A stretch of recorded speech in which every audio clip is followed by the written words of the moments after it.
कालांतराने त्याला जेव्हा गाण्याबद्दल जेव्हा यायला लागला असं वाटायला लागलं की आपल्याला काहीतरी सोयीयंत्र दिले देवाने, आपण गायला पाहिजे, तेव्हा त्या एक फकीर गोलियास भेटला जो त्यांना घेऊन गेला आणि त्याने फक्त एका कोरड्या विहिरीमध्ये त्यांना सा लावायला शिकवलं.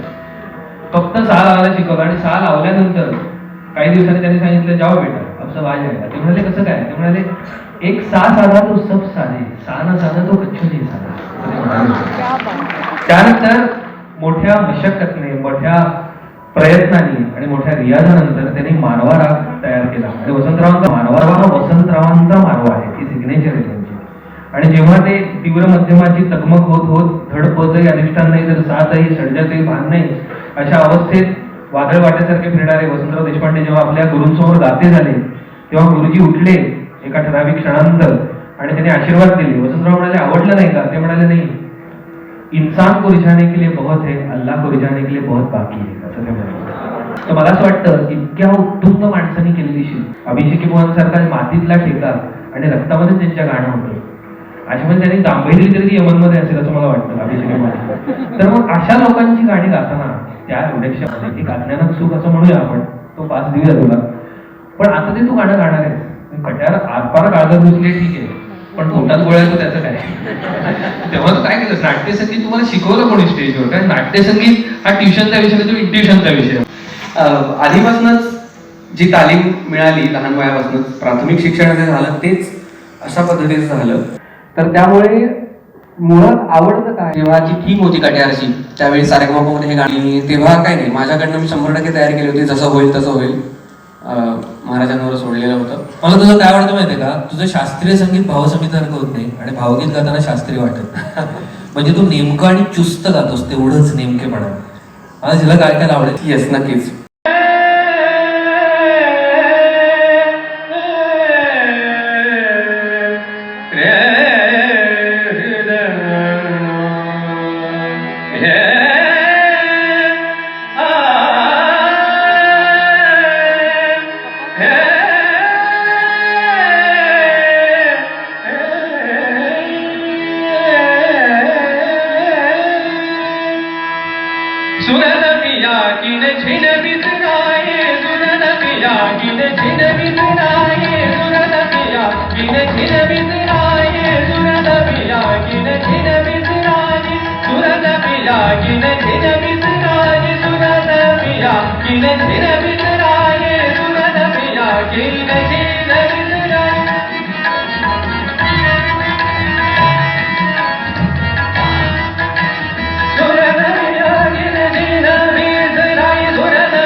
Hare